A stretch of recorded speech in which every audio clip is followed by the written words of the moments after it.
ولد الدفاع في الاستجابة بأقل من 3 أحجار بسند رسول الله بن الإمام الحافظ بن عبد الرحمن بن أحمد بن شعيب النسائي رحمه الله تعالى رحمة واسعة ومتعنا بالعلوم وفيه آمين. قال أخبرنا إسحاق بن إبراهيم قال أخبرنا أبو معاوية قال حدثنا الأعمش بن إبراهيم بن عبد الرحمن بن يزيد عن سلمان رضي الله تعالى عنه قال له رجل إن صاحبكم ليؤكلني في حد القراءة قال أجل لهذا أن نستقبل القبلة بغاية أو نستنزل في أيماننا أو نكتفي بأقل من 3 أحجار الرخصة في الاستتابة بحجرين. قال أخبرنا أحمد بن سليمان قال حدثنا أبو معين بن سهيل بن إسحاق قال ليس أبو بكير ذكره ولكن عبد الرحمن بن الأسود النبي أنه سمع عبد الله رضي الله تعالى عنه يقول أتى النبي صلى الله عليه وسلم الغائب وأمرني أن آتيه ب3 أحجار فوجدت حجرين والتمست الثالثة ولم أجده فأخذت رخصة فأتيت به من النبي صلى الله عليه وسلم فأخذ الحجرين وألقى الرخصة وقال هذه والركس. قال أبو عبد الرحمن الركس باب الجن باب الرخصة في استتابة لحجر واحد. قال أخبرنا إسحاق بن إبراهيم وقال أخبرنا جرير المنصور بن هلال بن يسار بن سلمة بن قيس رضي الله تعالى عنه عن رسول الله صلى الله عليه وسلم قال إذا استكبرت فأوله الاستفسار في استتابة الرجال إلى غيرها. قال أخبرنا قتيبة قال حدثنا عبد العزيز بن أبي حازم النبي المسلمين بن جود إلى القربة عائشة رضي الله تعالى عنها أن رسول الله صلى الله عليه وسلم قال إذا ذهب أحدكم بالغائط فليذهب معه ب3 أحجار فليستقبل بها فإنها تجزي له. الاستنجاء بالماء. قال أخبرنا إسحاق بن إبراهيم قال أخبرنا النضر قال أخبرنا شعبة ونتائج بن ميمونة فقال سمعت أنس بن مالك يقول كان رسول الله صلى الله عليه وسلم إذا دخل الخلاء أحمل وأنا غلام ماء نحمل دعوة من ماء فيستنجي بالماء. قال أخبرنا قتيبة قال حدثنا أبو عوانة عن قتادة عن معاذ عن عائشة رضي الله تعالى عنها وعنهم أنها قالت كنا أزواجكم أن يستجيبوا بالماء فإن يستحييهم منه إن رسول الله صلى الله عليه وسلم كان يفعله.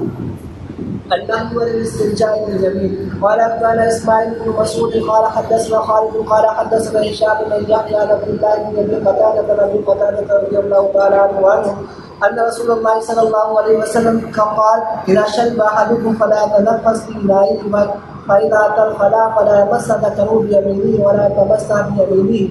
قال أخبرنا عبد الله بن محمد بن عبد الرحمن قال حدثنا عبد الوهاب بن أيوب عن يحيى بن أبي كثير بن أبي قتادة عن أبي رضي الله تعالى عنه أن النبي صلى الله عليه وسلم كان يتنفس في الإناء وأن يمس ذكره بيمينه وأن يستقيم بيمينه. قال أخبرنا عمرو بن علي وشعيب بن يوسف واللفظ له عبد الرحمن بن مهدي عن سفيان المنصور والأعمش عن إبراهيم بن عبد الرحمن بن يزيد عن سلمان رضي الله تعالى عنه قال المشركون إن لنا صاحبكم يعلمكم القراءة قال أجل هذا أن يستنجي أحدنا بيمينه ويستقبل قبله وقال لا يستنجي أحدكم بدون 3 أحجار.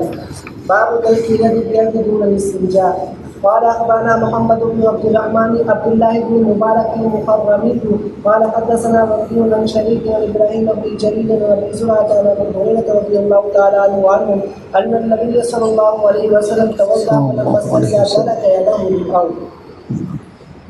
قال أخبرنا أحمد بن الصباح قال حدثنا شعيب يعني بن حرب قال حدثنا أبان بن عبد الله البجلي قال حدثنا إبراهيم بن جرير النبي رضي الله تعالى عنه قال كنت مع النبي صلى الله عليه وسلم فأتى الخلاء وقضى الحاجة ثم قال يا جرير هات طهورا فأعطيته بالماء فاستنجى بالماء وقال بيدي فدلك بها الأرض. قال أبو عبد الرحمن هذا أشبه بالصواب من حديث شريك والله أعلم.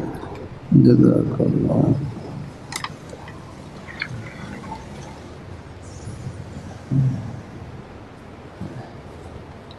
الإمام الشافعي أشرف الحديث الأستاذ الشافعي رحمه الله تعالى.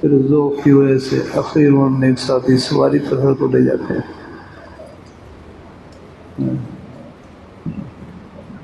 ایک ساتھی سے کہنے لگے کہ میں نے آپ سے بات کرنی ہے، کوئی مشورہ کرنا، کوئی بات کرنی ہے، آپ میرے ساتھ گاڑی میں بیٹھ جائیں. تو ہر کے بیٹھنے سے پہلے گاڑی میں بیٹھ گئے، جا کر بیٹھ گئے. ہر کے بیٹھنے سے پہلے بیٹھ گئے گاڑی میں جا کر. میں بہن کو بتا رہا تھا، ادب میں بھی کھڑا ہوا تھا پاس. اللہ اپنی مہربانی فرمائے، یہ تعلیم ہے. میں نے کھڑا کیا، کھڑے ہو گئے، پھر دوبارہ بیٹھ گیا. اللہ سے کوئی اپنے اساتذہ آ جائیں، کوئی بزرگ آ جائیں، الحمد للہ روایات میں خدا صلی اللہ علیہ وسلم اپنے پیارے صحابہ کے استقبال کے لیے کھڑے ہو کر باہر سے والد آ رہے ہیں، تو بزرگ آ رہے ہیں، آگے بڑھ کر ان کا سامان لے لیا، ان کی ملاقات کر لی، مل لی. کتنا ان کا بھی خوش ہوتا ہے، وہ بوجھ ہو تو وہ اٹھا لیا. تعلیمی کے زمانے میں یاد ہے جامعہ کلاسیں پڑھتے، چاہے کتنے ہی مطالعے مصروف ہوتے، لیکن جیسے دیکھتے کہ مسجد میں تبلیغی جماعت داخل ہو رہی ہے، بس کتاب بند کی اور بھاگ کر دروازے میں پہنچ گئے. ان کا سامان اٹھا لیتے، بستر اٹھا لیتے اور مسجد کونے میں جا کر رکھ دیتے، اور پھر اپنے آپ کو خود کے لیے پیش کر دیتے. اللہ تعالیٰ اپنی مہربانی فرمائے. یاد علم صرف پڑھنے کا نام نہیں ہے. اگر کرتے تو ہوں خوب محنت سے پڑھیں، لیکن اپنی محنت کو بابرکت کرنا ہے. اپنے بزرگوں کی دعاؤں سے، اساتذہ کی دعاؤں سے، والدین کی دعاؤں سے، گھر میں جائیں ان کی خدمت، ان کی دعائیں لینے کی کوشش، ادب کی برکت سے، خدمت کی برکت سے، دعا کی برکت سے علم قطرہ بھی ہوگا، اللہ اس کو سمندر کر دیں گے.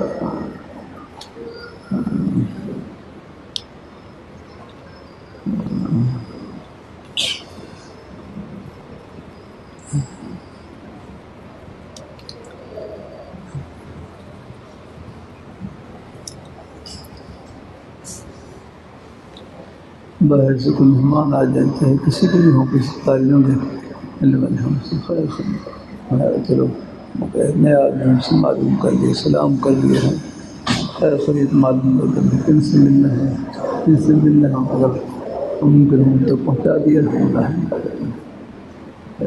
من کان یؤمن باللہ والیوم الآخر فلیکرم ضیفہ. جو آدمی اللہ تعالیٰ پر اور آخرت کے دن پر ایمان رکھتا ہے، چاہیے کہ وہ اپنے مہمان کا اکرام کرے.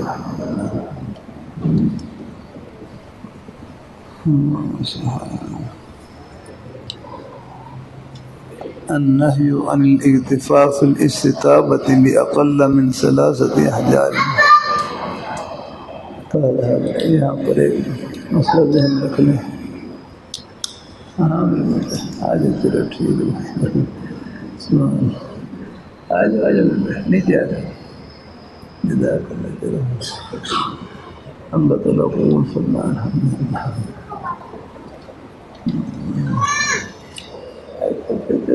اوپر نہیں چلنا، اوپر نہیں چلنا بیٹا، کہیں گرنا جان لوگ بندہ. نیچے آ جاؤ. اچھا بچے نے نہ تو کرنی ہے، ان کی نہ کو بھی ہاتھ سمجھنا.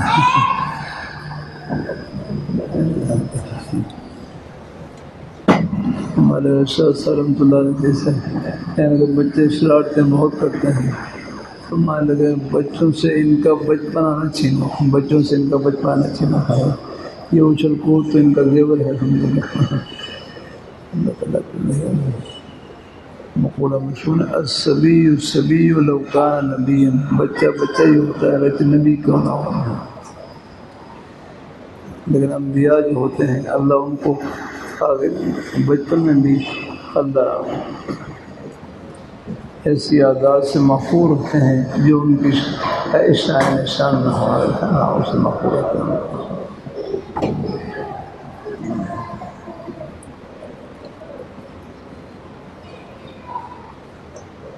دیکھو آپ نے رسالہ کرام میں پڑھا بھی ہوگا، امام شافعی رحمۃ اللہ علیہ اور امام احمد بن حنبل رحمۃ اللہ علیہ کے نزدیک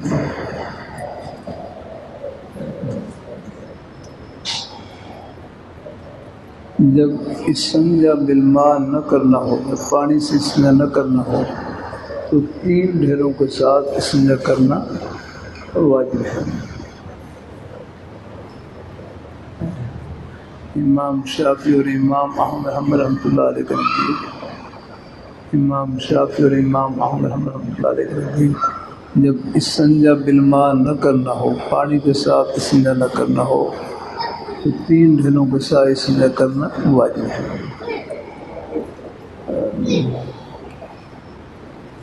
ہمارے حضرت امام صاحب رحمۃ اللہ علیہ اور امام مالک رحمۃ اللہ علیہ کے نزدیک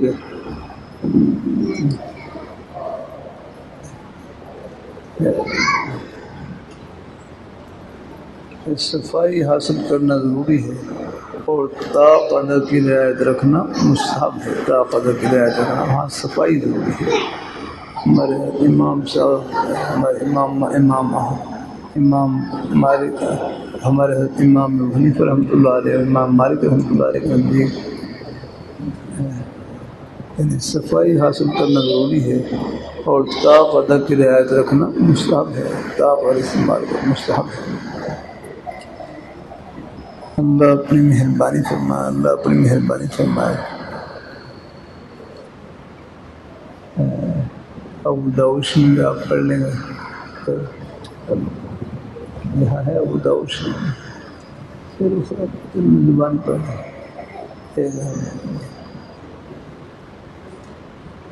من استجمر فلیوتر من فعل فقد احسن ومن لا فلا حرج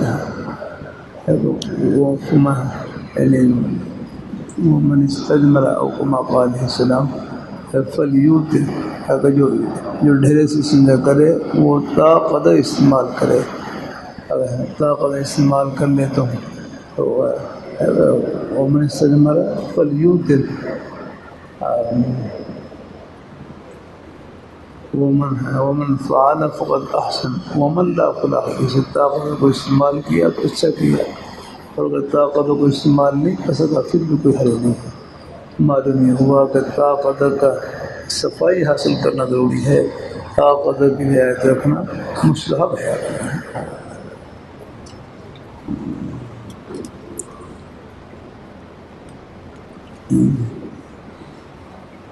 ان حضرات کی دلیل یہی ہے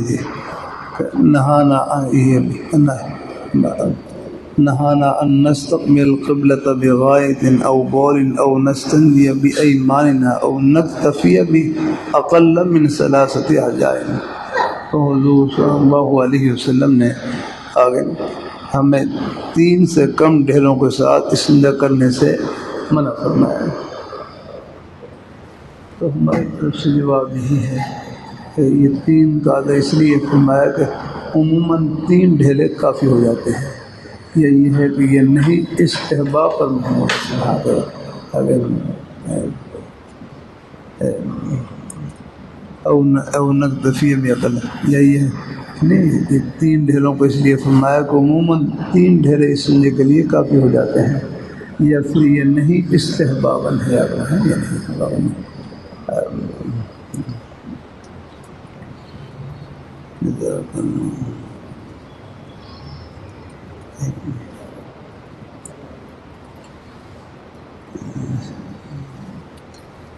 پھر ہمارے ہاں 3 کا عدد ضروری نہیں ہے۔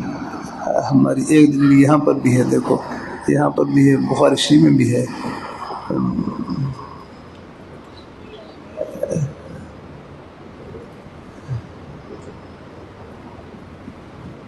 حضرت عبداللہ ابن مسعود رضی اللہ تعالیٰ عنہ نے سنا، فرماتے ہیں کہ حضور صلی اللہ علیہ وسلم الغائط قضاء حاجت کے لیے تشریف لائے اور مجھے حکم دیا کہ میں 3 ڈھیلے لے کر آؤں۔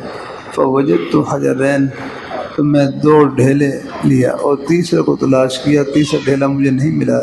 فاخذت روثۃ، تو پھر میں نے ایک ہے لید کو لے لیا، لید کو خشک لید کو لے لیا، فاتیت بہن میں بس میں حضور صلی اللہ علیہ وسلم کی خدمت میں وہ لید کا ٹکڑا، ان 2 ڈھیلے اور تیلی کا ٹکڑا، تو آپ نے 2 ڈھیلے وہ لے لیے اور جو لید تھی اس کو آپ نے ڈال دیا۔ اب یہاں پر ہی آپ نے 2 ڈھیلوں سے سنے فرمایا، تو معلوم یہ ہوا کہ 3 کا عدد ضروری نہیں ہے ہمارے ہاں، یعنی صفائی حاصل کرنا ضروری ہے، تا قدر کی رعایت رکھنا مستحب ہے یاد رکھنا ہے۔ اس لیے یہاں پر بھی اب وہ 2 ڈھیلوں سے آپ نے سنیا فرمایا۔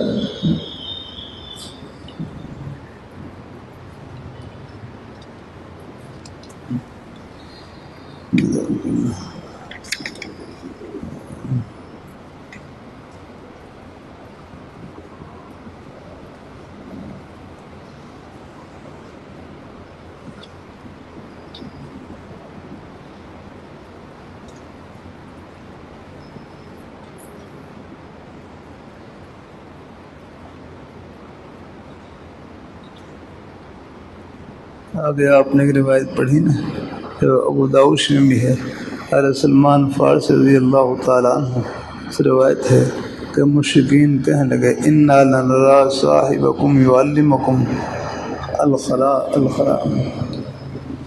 کہ تمہارے صاحب مرادی ہے کہ تمہارے نبی صلی اللہ علیہ وسلم کہ تمہارے صاحب تمہیں وہاں کل شیء کہ تمہیں ہر چیز سکھلاتے ہیں، ہر بات سکھلاتے ہیں حتی الخلاء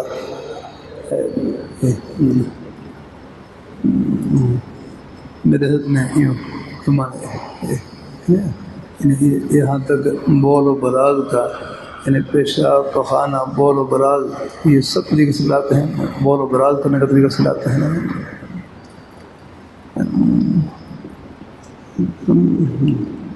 سلمان فارسی رضی اللہ تعالیٰ، اس میں تعجب کی کیا بات ہے تو حضور صلی اللہ علیہ وسلم اگلی روایت میں ہے، ایک روایت میں کہ انا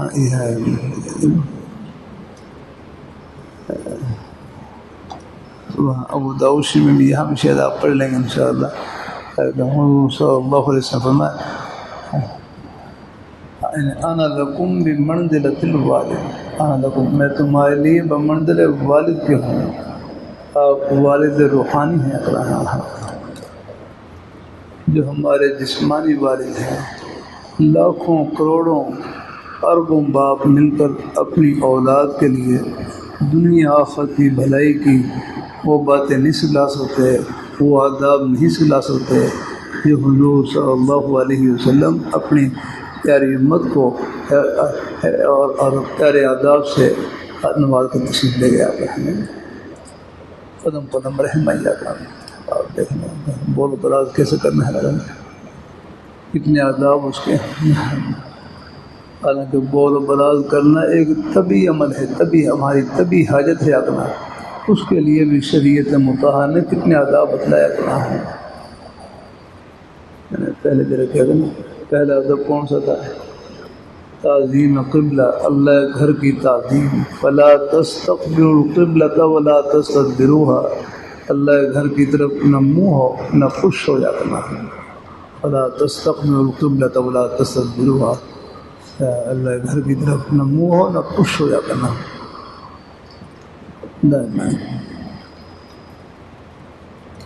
استعظام الشوائر میں ہمارے شیخ موسیٰ حضران ایک روایت نقل کی کہ ایک آدمی غلطی سے قبلہ رخ ہو گیا، قبلہ رخ کا نا غلطی قبلہ رخ ہو گیا، لیکن بعد میں پتہ چلا کہ یہ تو قبلہ ہے، فون نے قضاء حاجت کے دوران ہی اپنے چہرے و قبلے سے پھیر لیا، تو نہ بھی اس کا چہرہ قبلے سے پھرے گا نہیں، اللہ پہلے اللہ اس کے گناہوں کو بخش دیں گے۔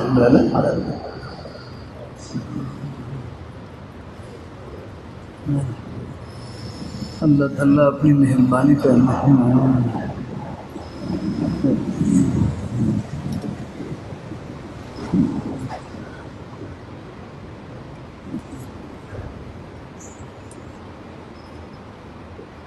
ایسے ہے آپ نے پورے عذاب اور بھی پڑھ لیا کمال نظافت کا مطلب کیا ہے؟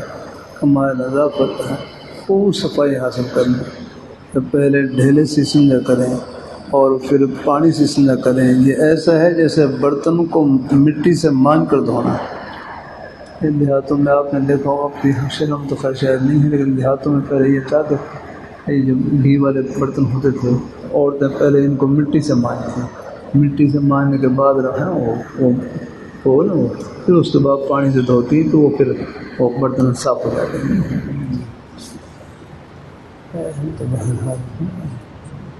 کمال نظافت خوب صفائی حاصل کرنا، پہلے ڈھیلے سے سمجھا پھر پانی سے۔ اللہ تعالیٰ اپنی مہربانی فرمائے، اللہ تعالیٰ اپنی مہربانی فرمائے، اللہ تعالیٰ آج کل تو عام طور پر نہ صرف پانی سے کرتے ہیں، تو گنجائش ہے پانی سے ڈھیلا استعمال کرنے لگے، ہم بالٹی شور استعمال کر لیتے ہیں۔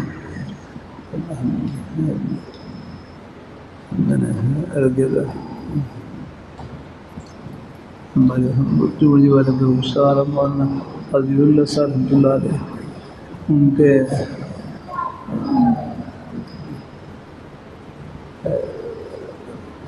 کے والد صاحب کو بھی شیخ تھے اور ان کے استاد بھی تھے، حضرت خواجہ عبد الرحمن صاحب رحمہ اللہ تعالیٰ، اور حضرت علامہ انور شاہ کاشمیری رحمۃ اللہ علیہ کو ہدیے میں مسواک بھی بھیج، خوشبو بھی بھیج دیے اور مٹی کا ڈھیلے بھی بھیجتے ہیں۔ شاہ صاحب بڑے خوش ہوتے ہیں کہ ان بزرگوں کی اس سنت پر بھی نظر ہے۔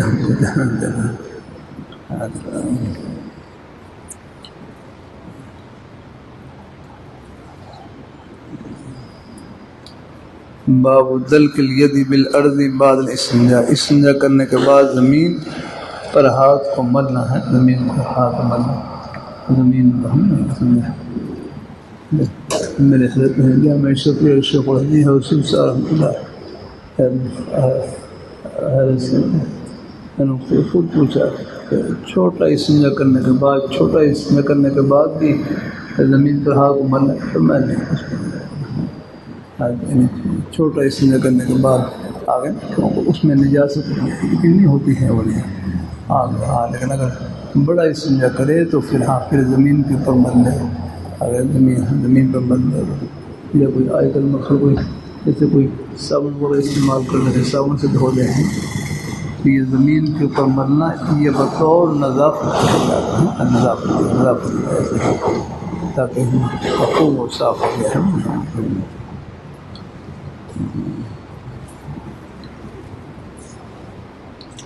باب دلک الید بالارض بعد الاستنجاء، استنجا کے بعد زمین پر ہاتھ کو ملنا ہے۔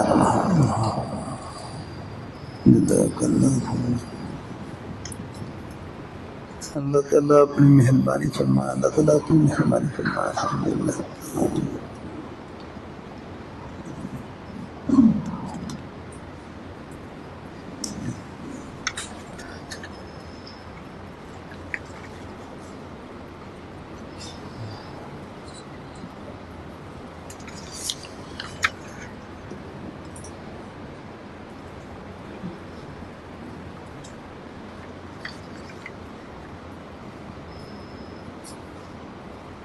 آگے کتاب دیکھنا ہے، بڑا دھیان سے۔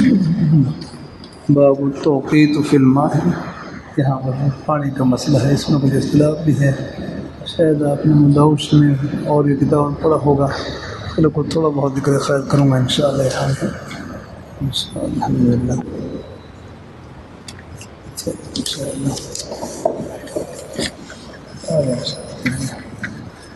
الحمدللہ اللہ برکت نصیب فرمائے، اللہ قبول فرمائے سب۔